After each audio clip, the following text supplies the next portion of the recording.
Hope everybody's week is going well. I love tomorrow. I love doing this on Thursday because tomorrow's Friday, so that is always a huge plus for everybody. And sorry if you're picking up a little background noise. We got a little bit extra going on in our neighborhood, but can't be helped. That's life. Um, so today I would like to talk about. I have my notes here written of everything I do talk about, and I do not have written down that I talked about. If you can fix it, and if you can't, don't worry about it. So I'm going to start with that today. And then the other thing I also want to talk about is prioritizing and perception. We talked a little bit about perception last time. Um, and prioritizing, probably shove in there the organizational part. That's where I start. Most of my clients, we start with really organizing their life. So for the first one, this is how my journey started way back years ago. Boyfriend used to ask me this, and I honestly, the first time he asked me this, no joke, I literally did not talk to him for days.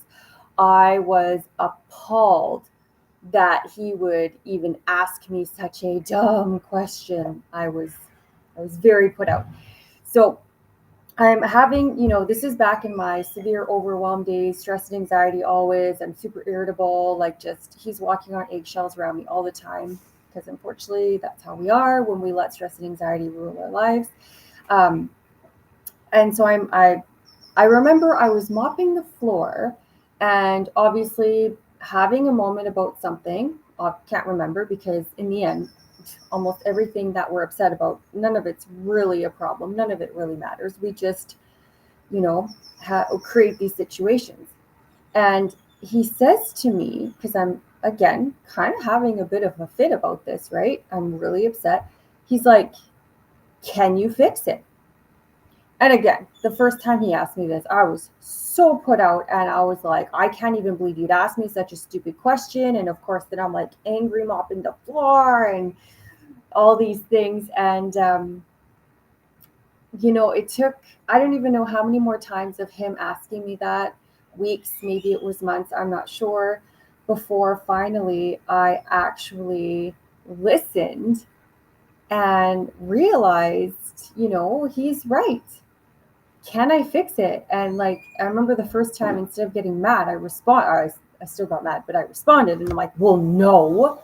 And he's like, then why are you worrying about it? You literally can do nothing to affect the situation. So why are you being upset about it? Well, and in my mind, I'm thinking, well, it's an upsetting situation, so I should be mad. But he's right. Because at the end of the day, like, let's say, just super basic example, it's raining out. And I'm upset because I had plans, I want to go do this or that or whatever, right? Well, I literally cannot control the weather. I cannot help that it's raining out. So instead of being mad, because this is a completely pointless waste of our energy, we are literally allowing ourselves to be upset, to not be happy over something we have no control over. I mean, we are all busy people, and most of it, like, that's why we get overwhelmed, is because we are so busy. The literal basis of being overwhelmed is knowing that there's not enough time to accomplish all the things we want to do. And I use the quotations for knowing because a lot of the time when we properly organize our life, when we start organizing our mind, there is time. It's just we're not using it wisely, we're not using it properly. So that's why I use the quotations there. But yeah, it is literally, so instead of worrying about it raining, let's solve the problem. So that's part two. Can you fix it? And no, so stop worrying about the rain. Okay, problem. I planned on doing something outside. Can you fix that? Yes, I can make other plans. What am I going to do instead? Or if that thing outside needs to be get done, when am I going to do it instead? Solve the problem. Because as long as we're in problem solving mode, we're not being upset, we're engaging creativity. That is a very positive side of our mind. So this is one of those, as long as we're trying to solve a problem and we're not thinking and focusing on the problem, we are not being negative. We are engaging the creativity, the positive side, and we stay in that happier state of mind. So this is one of the biggest things. It's such a simple tool. Like, honestly, one question, one follow-up question. Can you fix it? If not, don't worry about it. Follow-up question. If yes, how? And come up with solutions. That it is so basic that it's almost angering in itself how simple it is. But this one thing gets rid of pretty much all of your anxiety. Isn't that crazy?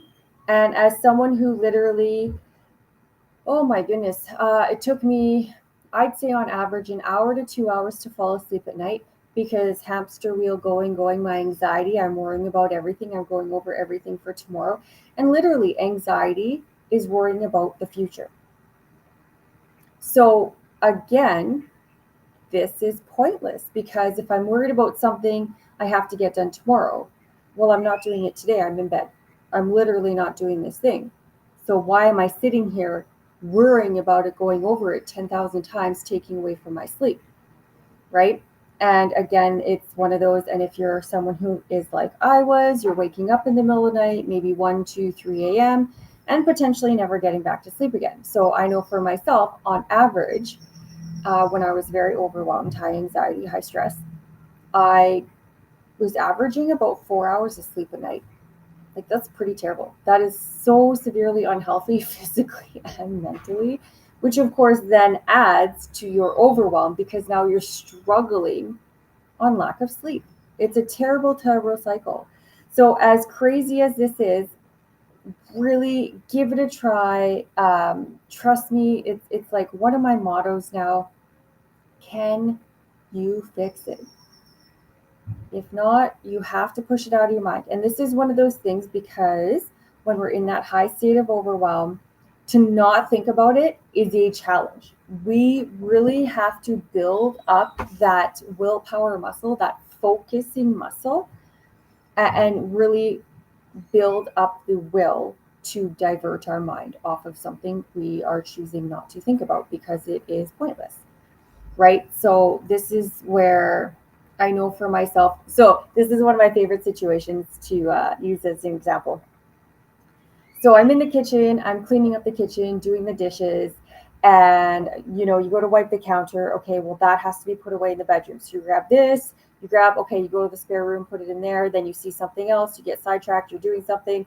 All of a sudden, I'm in my bedroom. All of a sudden, I'm cleaning my ensuite bathroom. What? No, I was doing the dishes. And then, like a half an hour later, I go back out to the kitchen, and I had completely forgotten that I'm doing the dishes and cleaning the kitchen. Now I get really upset because my kitchen's still dirty. I'm a half an hour behind. I haven't finished it. I've literally caused my own problem, though, due to lack of focus, right? And this is like just one example. So whether it's like picking something up, taking it to the laundry room, and all of a sudden you're sidetracked on 5 different things to get done there. This is what we do all the time. This is why when we're overwhelmed like that, we literally achieve nothing. We never really finish anything, because we keep getting sidetracked by everything, right? So this is where focus is so, so important. So when I first started out and learning to more control my mind, I remember washing the dishes, and you know how when you're doing something, oh, I need to do this, oh, I need to do this, oh, I need to do this, like they just keep popping in there over and over, those thoughts. And it got to the point where I was like a little bit neurotic, where I was like staring at the dish, and I'm like washing the dish, and I lean in and I'm looking for dirt, and I had to like so hyper focus myself and just like aggressively and repeat in my head, I'm washing dishes, I'm washing dishes, I'm washing dishes, I'm washing dishes, which sounds a little bit nuts, but this is what I had to do in the beginning to start training my mind. We are doing one task at a time. That is it, right? And then that task actually gets done. We can cross it off our list. We can carry on. And at the end of the day, we've actually achieved things. We've actually done things and we feel good about it. So this is super, super important, guys. If this is the only thing you take away from today's video, it is start practicing that focusing. And in our world of devices, instant gratification, like literally, if something doesn't catch our attention in 5 seconds, we're bored. It is horrible what we've done to our minds. So this is also where, if you can just pick something, whether it's watching a show or um, writing something or doing, or even like this will be very difficult for people, but picking like a dot on the wall or putting something in front of you to stare at and see how long you can just hold that focus. And I know for myself, what I had caught myself doing is when I sit down at the end of the evening, when I got to the point where I could actually sit down with boyfriend in the evening, we'd watch a show and I'd pick up my phone to play a game because I'm still not entertained enough. I have to have 20 things going on because that's what my mind is used to. It's used to being so overwhelmed.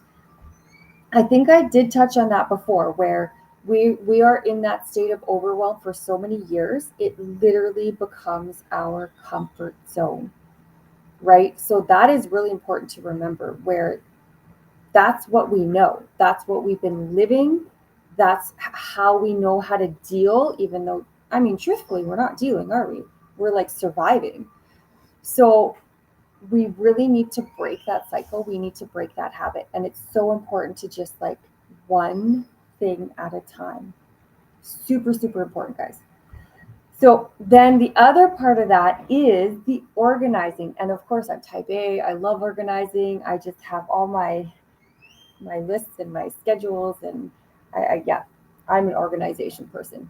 So what I recommend everyone does, step one is you need to brain dump, get it all out. And this goes back to even like the focused attention where you're doing one task at a time. If something pops into your head that actually is important and you will need to do it, write it down. Always have, whether it's a tablet, notes on your phone or whatever. Me, I'm a paper person. I love pen, pencil, and paper. I'm always doing my paper, writing stuff down.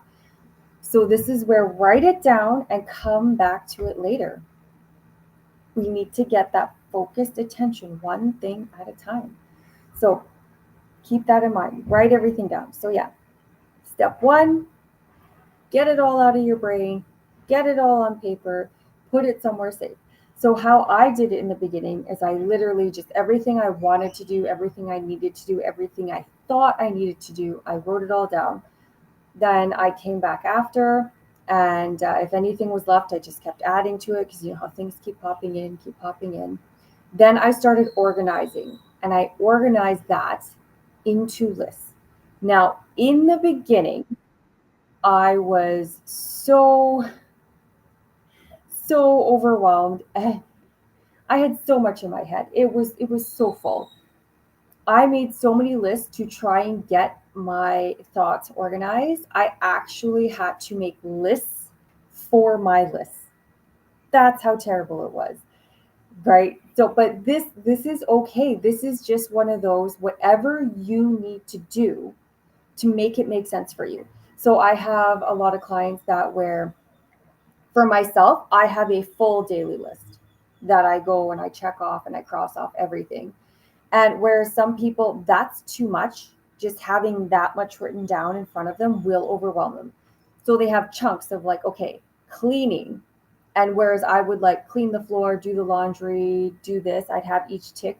They would have a subcategory on a different list. So maybe in their phone, they'll have cleaning and they'll have to click that. And then they'll have that list sitting there. So they've broken it into short, smaller lists to not overwhelm themselves when they look at it. So that's kind of the point, right? We want to get everything on paper. We want to put it in appropriate lists and make it so when we look at it, we're not freaking out. It has to be something comfortable, something we can work with and we feel good about. So for myself, I had my must do's, non negotiables, like literally, I must do laundry, I'm out of underwear, like must do's, right? This has to happen. Then I have would like to do's, things that, they can, I'd like to get around to it, but it's not necessary. It doesn't have to get done. Um, and then I also, a side note, I always kept separate lists for business and home. Now, I don't have kids myself, but I would recommend for the kids, separate kids list also. Keep everything separate. Do not have something that's 4 pages long of a list because that will overwhelm you. And then you have your must do's, want to do's, the must do but later list. So it doesn't have to get done in the next day or two. It's just it has to get done eventually. And the would like to do. Like, hey, I'd love to paint the deck in the next couple of years. That's a whole different list, right? It's so just lots of lists. However, your brain likes to organize it. Like that was just what made me comfortable, what made sense to me.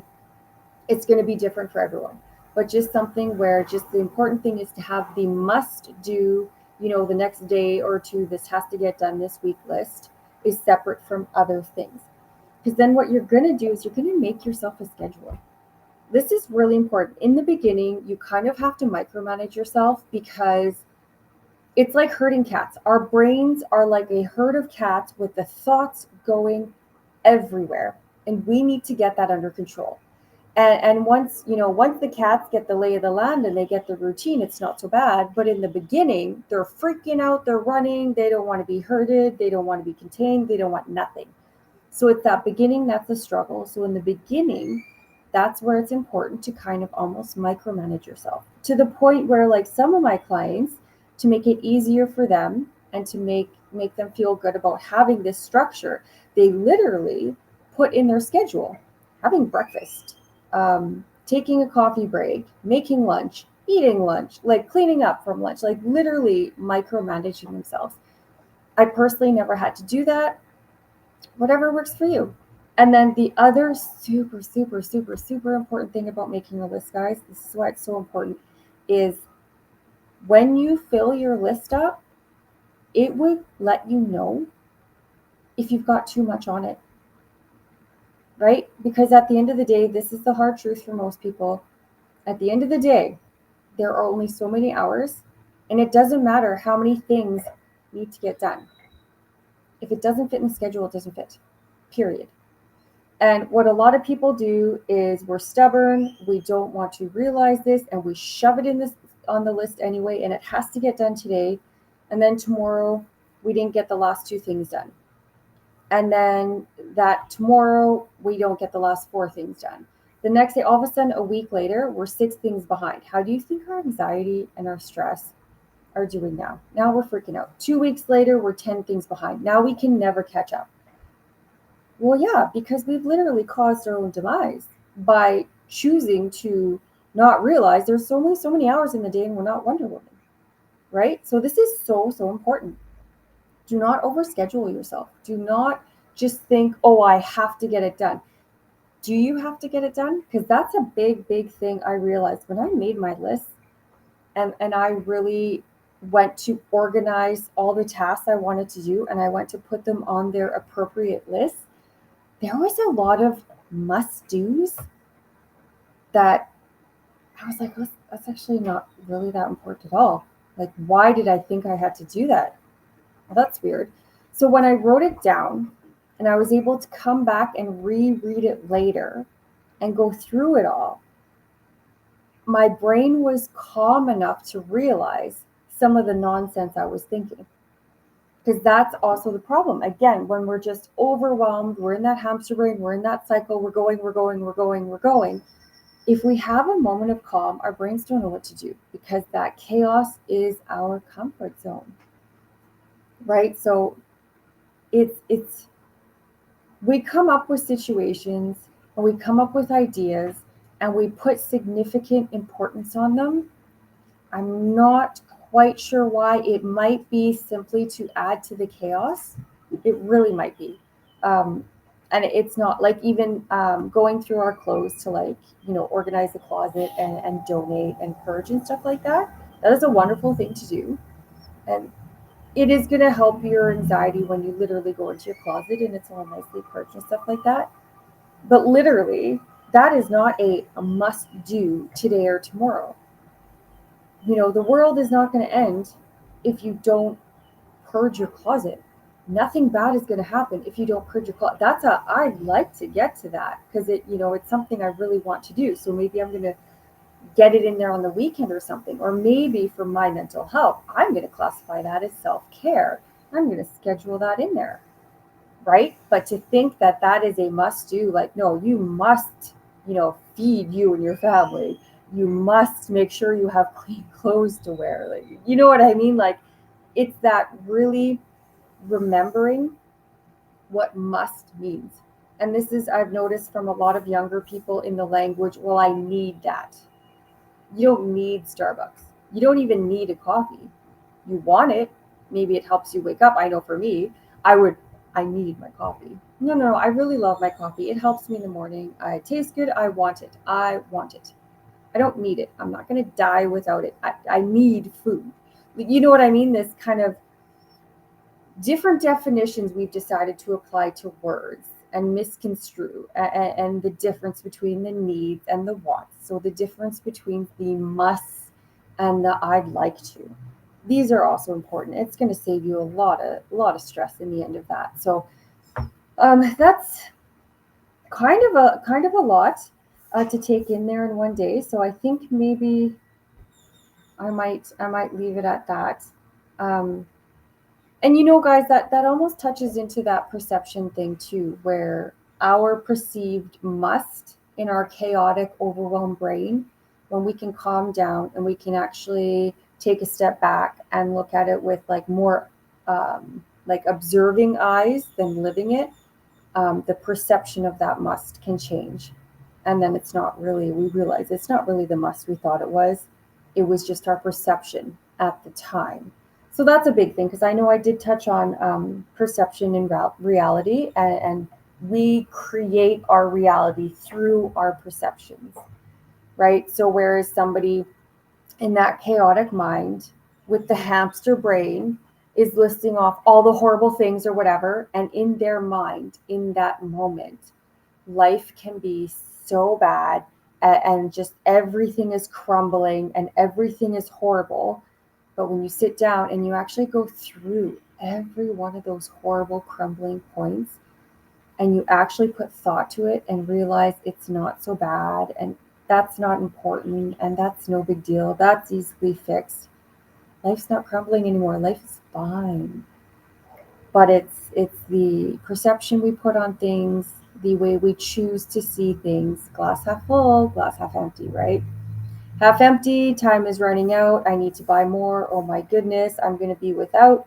Glass half full, we still have so much left. Oh, life is great. Look, I have all this left still. We're not even out yet. Woo. Like, it sounds silly, but this is so true, right? So, yeah, it's today's video is kind of a lot. The touching on anxiety. If you can't fix it, don't worry about it. If you can, what's the solution? This is, again, if that's the only thing you take away from this video, come back and rewatch it later and get the organization part. But that is literally your anxiety, all of it right there, worrying about things in the future. And then for whatever problem, worry about it when it happens. Oh, this might happen. Well, worry about that when it happens. Fix it when it happens. It hasn't happened yet.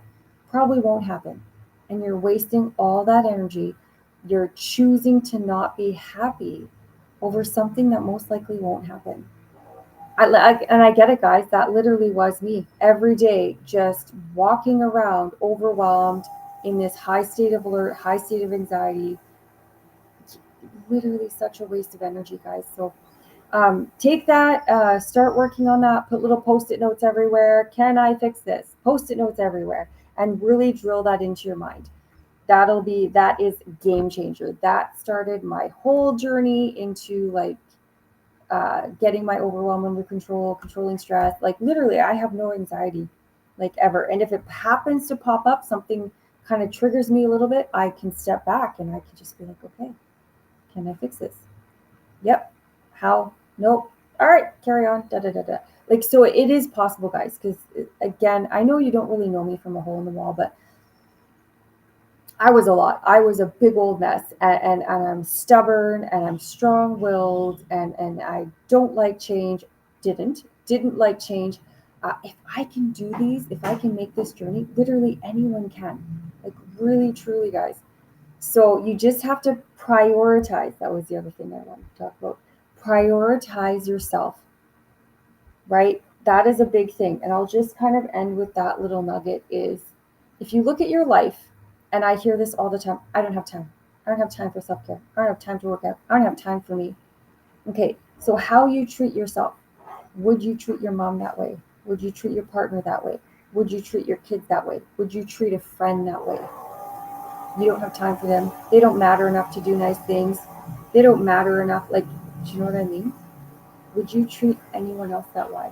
Okay, you're a person too. You're a human being too. You are no less important than anyone else in your life. So make you a priority.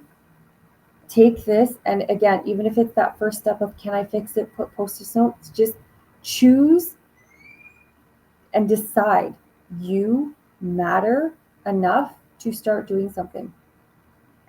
Maybe I'll have to make an entire video on that.